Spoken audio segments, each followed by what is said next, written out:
Generally speaking, it is generally easier to know what to do than what to believe. And this isn't true in every realm of life, but in most realms of life, it's always easier to figure out what to do than what to believe. It's easier to figure out the right thing to do, oftentimes, than the right thing to believe.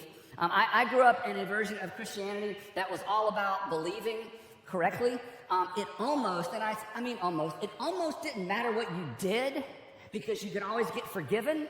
But you better believe correctly. A lot hinged on just believing correctly. And you know this if you went to school or you studied any kind of church history, or if you even know sort of at the macro level what happened in ancient history, not even ancient history, but even after that the church, once the church got started, the church actually went to war with itself over what to believe. I mean, the church argued over words. The church argued over peripheral things. And during the Reformation, tens of thousands of people died as Christian groups went to war with each other. People were arrested and strangled, and all kinds of terrible things happened over the issue or the question of what is the right way, or specifically what is the right thing to believe. And belief is extremely important. But here's the kicker. And here's the surprise. And here's the thing that if you're not a church person or you haven't been to church in a long time, here's the thing that I would love for you to hear today. When you read the New Testament authors, when you read the authors of the New Testament, you discover that the core beliefs of Christianity are really quite simple. They're quite simple, they're memorable, and most importantly, they are actionable. There will always be some mystery around the periphery. There will always be interesting things to discuss and theological peculiarities that are kind of fun to dissect and decide we believe this and you believe that. But there is extraordinary clarity at the core. Outside of, or in the region of Caesarea Philippi, Jesus is with his guys. We talk about this all the time. And he says to them, who do people say that I am? And Peter says, you're the Christ, the Son of the living God. And Jesus says, you're exactly right. I'm the Christ, the Son of the living God. And then he says this, Peter and all of you guys here, he said, I'm going to build a brand new movement around this one simple idea. My identity, who I claim to be, that he would later punctuate with his resurrection, that I am the Christ, the Son of the living God. And that is the core belief. In fact, Christians in every language, in every single world, if you were to gather Christians together, perhaps the only thing we have in common in terms of belief is that we believe that Jesus is the Christ, the Son of the living God. And then toward the end of his ministry, he said, now that you're firmly established with you who I am, here's what I want you to do. And he said, I'm going to give you a new commandment, not a list, just one. You are to love one another. That wasn't new, but he wasn't through. You are to love one another. I'm going to define it for you, he said. You are to love one another the way that I have loved you. And this was so core. This was so central. He said this.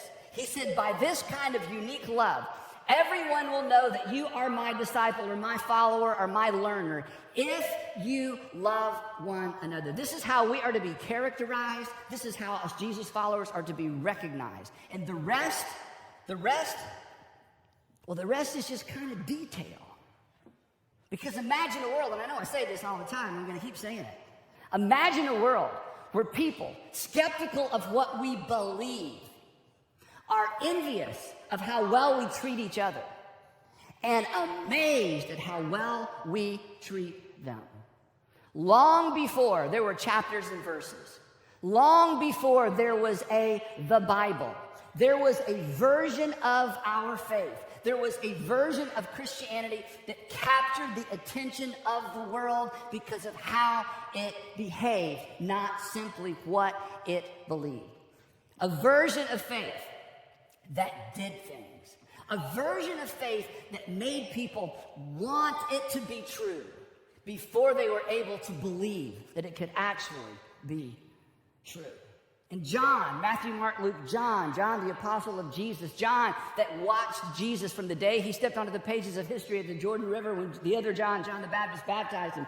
John, who had a front row seat as an old man. All of his friends are dead. Perhaps the city of Jerusalem has been sacked and the temple burnt by this time. Peter is dead. The apostle Paul is dead. We don't know what happened to the other apostles by this time in history. He might have been the last man standing. John, who's the first person to put into print that we know of that God is love, a uniquely Christian idea. That same John writes to first century Christians. And here's what he says. And this may bother you a little bit, depending on what kind of church you were raised in or what kind of version of Christianity you were raised in. But if you're not a Christian, or you used to be, or you're no longer a Jesus follower, I hope you find this so intriguing you lean in and perhaps you'll be open to giving the message of Jesus a second chance. Here's what John, who knew Jesus, was. And for just a minute, if we could suspend our imagination and just suspend what we've known. I'm not reading from the Bible for just a moment. I'm reading from a letter written in the first century by an eyewitness to the events of Jesus, to men and women who were not eyewitnesses, but who had become followers of Jesus. And here's what John, the friend of Jesus, wrote to all of us. For this is the message you first century Christians heard from the beginning. In other words, the moment that you began to entertain the fact that maybe Jesus was the Son of God, he said at the very beginning of your faith journey, here's what you were told. We should love one another. He said this is basic. This is 101. This is the very first thing you heard when you began your walk with Jesus. And then after illustrating it with a story from the Old Testament of Cain and Abel, he continues in verse 14 and he says this. He says, we know, we have certainty, we're confident that we have passed from death to life because, in other words, we have confidence that this is the real deal. We have confidence that something has happened on the inside of us. We have confidence that the Spirit of God lives on the inside of us. Why? Because the Bible tells us so. There wasn't a Bible yet. He didn't have one. He was writing one. He just didn't even know it, right? Because we believe the correct things, not according to John, who knew Jesus. Listen to what he says.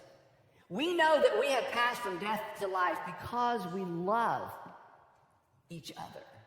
Anyone, look at this, anyone who does not love remains in death. Anyone who hates a brother or a sister is a murderer. And you know that no murderer has eternal life residing in them.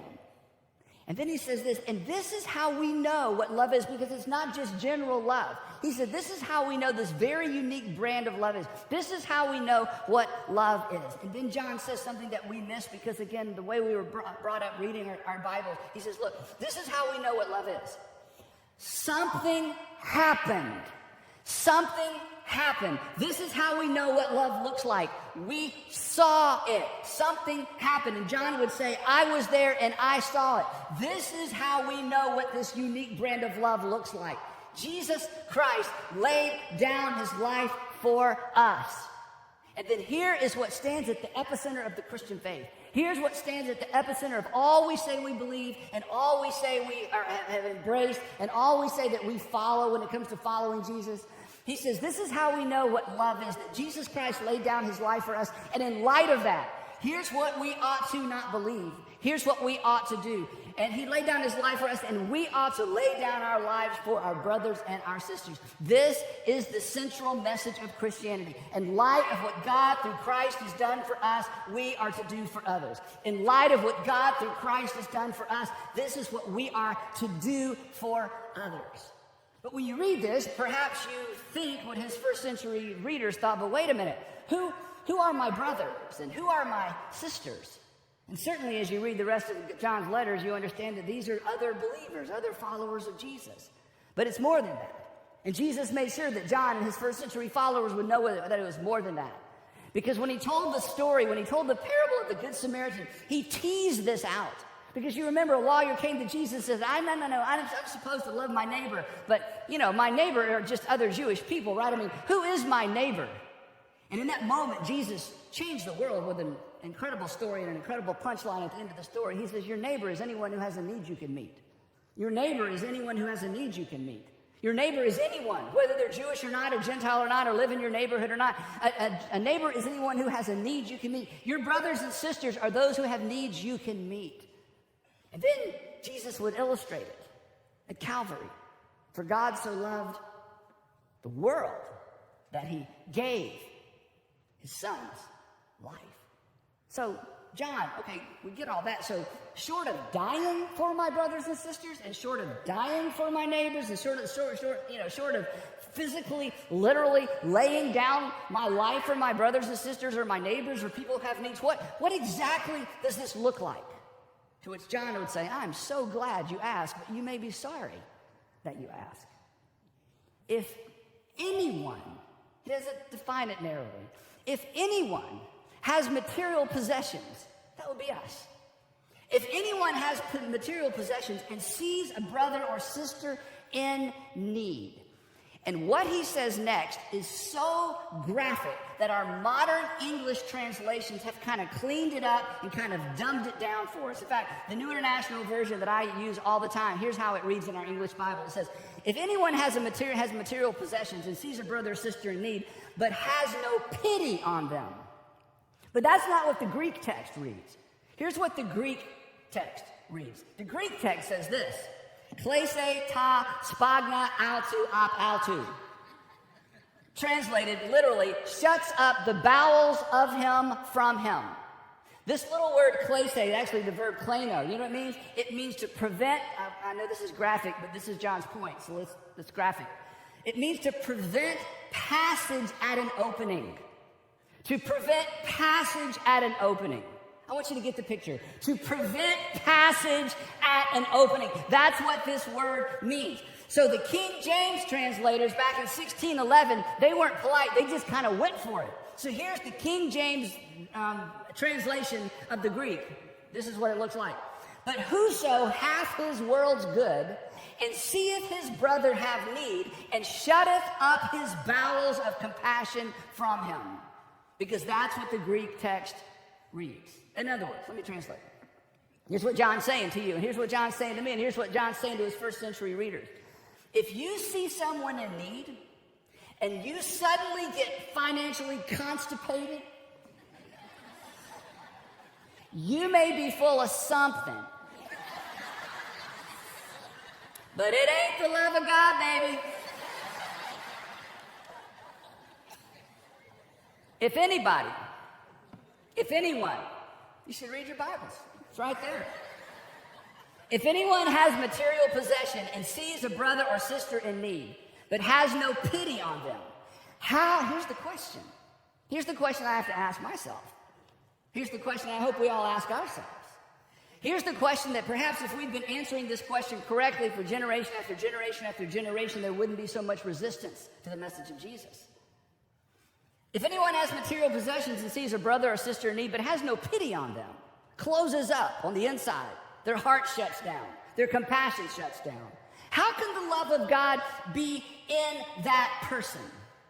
Now, here's why John uses such graphic language. Again, John, who wrote this, saw Jesus crucified. He saw literally the price that Jesus, and he put all this together afterwards with the apostles, he saw literally what Jesus paid, the price that Jesus paid for John's sin, for my sin, for your sin. This was not a story he heard. This was a piece of history he witnessed. So imagine that. Imagine you see your best friend, your rabbi, crucified. You'd hoped he was the Son of God. And then a few days later, you have breakfast with a crucified rabbi and friend on the beach, and you conclude he is who he claimed to be. He is, in fact, the Son of God. And he was right when he said that not even the Son of Man did not come to be served, but the Son of Man, the Son of God, came to serve and to give his life a ransom for many. And those gentlemen and those women who witnessed both his crucifixion and his resurrection, they understood, who are we? How dare we ever shut our hearts, our minds, our compassion down in light of need, in light of all that God has done for us? He saw the price that Jesus paid for his sin. This was not a story, again, that he heard. John could not imagine a financially constipated Jesus follower. This was a contradiction in terms, in light of what God had done for him, in light of what God has done for me, in light of what God has done for all of us. How could we? If seeing a need we can meet, this is what John would say to me and to you. He would say, if seeing a need you can meet causes you to freeze up and to lock up and to close up, I think John would say to me and say to us, well, then you don't get it. You don't understand. It's become a fairy tale for you. It's become a storybook story for you. It's become something that's happened so far in distant past that it doesn't really connect with your life. But if you stood with me and with his mother and seen this, and then if it dawned on you the significance of what you've seen and what God has done, that Jesus gave his life for that person in need.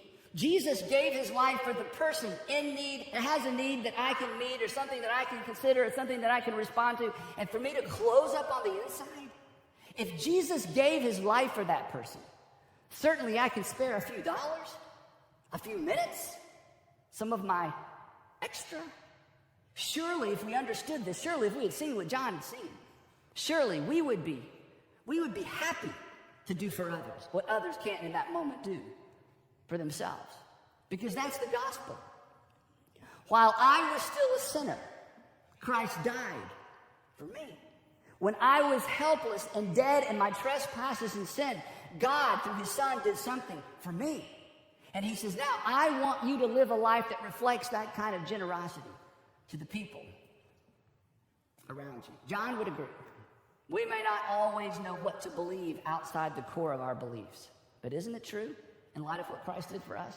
We almost always know what to do. We almost always know what love requires of us. Now, to be clear, I've said this before. This is not about the golden rule. The golden rule is, I'll do for you what I want you to do for me. This isn't do for others what you want done for you. This is do for others in light of what's been done for you. Back to John's letter, he says this, Dear children, let us not love with words or speech. In other words, he's saying, look, don't just sing about it and don't just preach about it, but with actions. This is amazing. But with action and in truth. And then he says, this isn't an add-on. This isn't extra credit. This isn't like the bonus application of Christianity. Listen to this. This is how we know. This is the part that may be new. This is the part that may be disruptive to your theology. This is how we know that we belong to the truth. This is how you know that you're in. This is how you know you're a child of God. This is how we know that we can set our hearts. We can set our hearts at rest in his presence. This is how we have assurance. Again, this may be new, but John says that the assurance of your salvation, the assurance of where you stand with your heavenly Father, is not a prayer that you prayed. And if you grew up in church like me, it's not a prayer that you prayed and then reprayed and reprayed and reprayed and reprayed. And every time there was a camp, and every time there was a revival, and every time somebody led that in prayer, I just kept praying that prayer just to make sure I was in, right? Just want to make sure, doing a double check. John says, I don't know where you came up with that. That's not the assurance of where you stand with God. It's not a prayer that you prayed as a child. It's the life that you live. And it is the love that you do.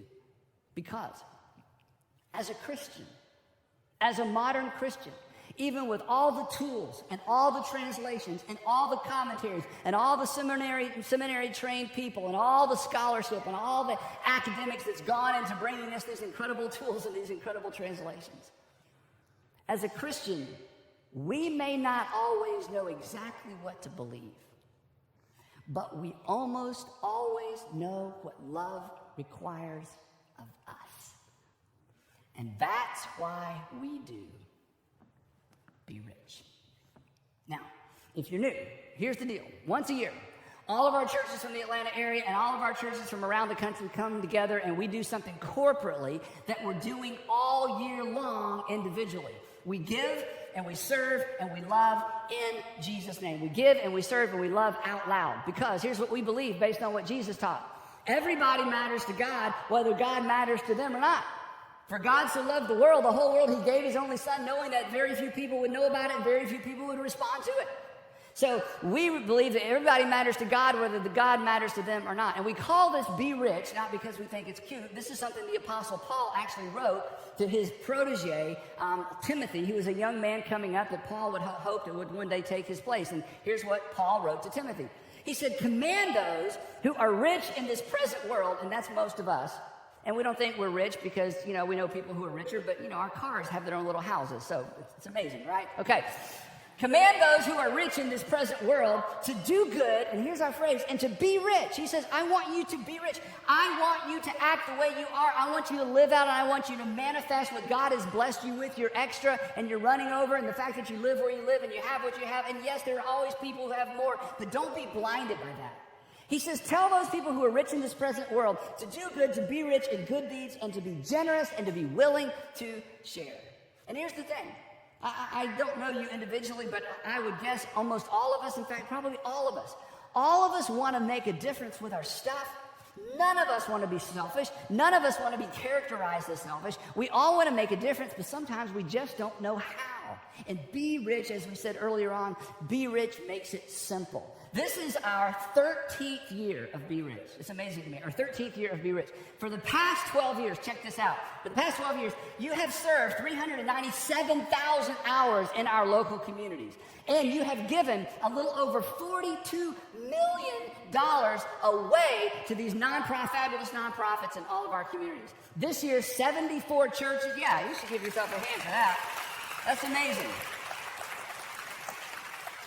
This year, 74 churches are participating around the country in 18 states, 6 countries. That means that covers about 120,000 people when you add up all the people in those churches, and over 300 nonprofits. And the way this works, if you're new, is we don't go out into our communities and start a lot of things. We find the rock star charities. We find the people that are knocking it out of the park, faith-based and non-faith-based charities. We find the charities that are making a difference, and then we go to them and ask how we can support. So in the Atlanta area, we have 25 Intersect partners. That's what we call them, Intersect partners, that we work with all year long.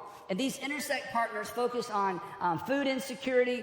This is a very important phrase. People who don't know where the next meal is coming from. If they have the current meal, but they don't know where the next meal is coming from. It's a powerful, powerful insecurity. It addresses food insecurity, foster care, medical care, housing, education, and several other big opportunities or big issues that we find in our communities. In addition, we have 13 international partners that we work with throughout the year through Global X. And many of you have gone on Global X trips, and you've seen how this money is spent, and you've seen how this money is distributed. And some of you have been a part of making a difference internationally through Be Rich. So here's how it works if you're new. It breaks down into 3 parts, 3 components. There's give, there's serve, and there's love. And today we're talking about give. This weekend we're talking about give. So for the past several months, our staff, our Intersect staff, has gone to all of our Intersect partners, and they've asked 2 really big questions. What would make a big difference for you as an organization, and what would help you make a big difference? What would make a big difference for you? In other words, what would be like a game changer? Oh my goodness, it's something we don't have to worry about. It's something we wanted to purchase, but we weren't sure when we were going to get it. We wanted to hire a staff member, but it wasn't in the budget. What would make a big difference for you, and what would allow you to make an even bigger difference in your sphere of influence? And then we went out, as we did every year, and we vetted about a little over $2 million worth of projects from our Be Rich partners. And then, because you're generally so generous, we went out and vetted another $3+ million, because every year you go crazy with Be Rich. And here's the thing, we never promise anybody any money, because we don't know how much is going to come in. We just find out what will make a big difference for them and what would empower them to make a big difference. And with Be Rich, there is no dollar goal. We do not have a dollar amount in mind in terms of how much we want to raise. Our goal is 100% participation. We want every single person in the rooms today and every single person watching or listening to participate. So we're going to ask 100% of you to give, and then we are giving 100% of it away. No carrying costs, no shipping and handling. 100% comes in, it all comes in, it all goes out. And that's why on Be Rich Give Day, I do not mind pressing you hard, whether you're a Christian, non-Christian, hate Christians. I don't care. This isn't about us. This is about the community. And I know that you want to be generous, and I know that you want to make a difference. And these fabulous organizations not only look forward to what you do for them, in some cases they've learned to depend on it because you have been so extraordinarily, extraordinarily generous. Now, here's the great news, and I've been able to announce this for 12 years in a row. The great news is there has been no price increase or adjustment even for inflation, okay? We're asking everybody to participate with a one-time gift of, let's say it together, $39.95. And if everybody in our Atlanta area churches, and if all of you who are sitting at home watching, and all of you who are driving but wait till you park, if everybody participates, that will generate about $2.1 million today, which will allow us to service a little over 50 projects. These projects include things like this: We're going to fund some local foster care initiatives. We're going to fund a border station in a country that I cannot name that rescues primarily girls that are being taken across the border illegally. In fact, at these particular stations, they rescue about 100 girls per station per year, and they have them all along the border. We're going to fund operating costs for some of our local nonprofits. People do not like to give to operating costs, to charities. They like to give money that's going directly to help the people. But as a nonprofit, and you're business people, you get this, it takes money to operate a nonprofit. And so we're going to help fund some of their basic costs so that they can say to their contributors, hey, your money is going straight to the people that we serve. We're going to fund programs for at-risk kids in local schools. We're going to fund counseling and mental health care initiatives for suicide prevention in schools, in public schools, and for young women coming out of trafficking. We're going to fund job training initiatives and professional development. That's a big deal to get people out of poverty and to keep them out of poverty. We're going to fund some emergency assistance to prevent homelessness. We're going to fund some staff positions, which we love to do, because every nonprofit, if we could just get one more person to do this or that, we're like, you know what? Hire them. We'll cover it for a year. Then talk to us next year. We fund sustainability projects, and then we're funding, and this is a new thing, especially in the city of Atlanta, that's just beginning. Some organizations are just beginning to address this, and we want to be on the front end of this, to fund mentoring for unaccompanied homeless teens. There are more and more teenagers that are showing up at public high schools, and they can't go back home. They have no home to go to. They end up staying with friends. They end up staying with neighbors, and they are trying desperately to stay out of the foster care system. And the foster care system is wonderful. It's just overloaded. And for teenagers, it is so difficult to drop into foster care. So there's several organizations that are addressing this gap, and we want to be on the front end of helping those organizations help these teenagers find a home, stay out of foster care, finish high school, and then go on and do something productive in society. So these are game changers for our partners, and they are life changers for the people they serve. Now, according to John, who knew Jesus, my devotion and your devotion to God, according to John, who knew Jesus, my devotion and your devotion to God is best demonstrated and authenticated by our love for others.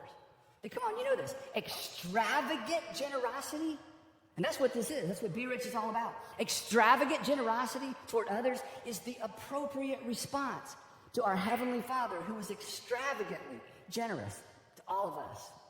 Now, there are several ways to participate today as we think about giving. For those of you who have your local church app, you can right now go to the app. If you've already put in your information, click the Be Rich tab, and you can give from your seats. If you're driving, pull over. If you're at home, you can do it right now. This is why we want you to have your local church app, so you can respond immediately.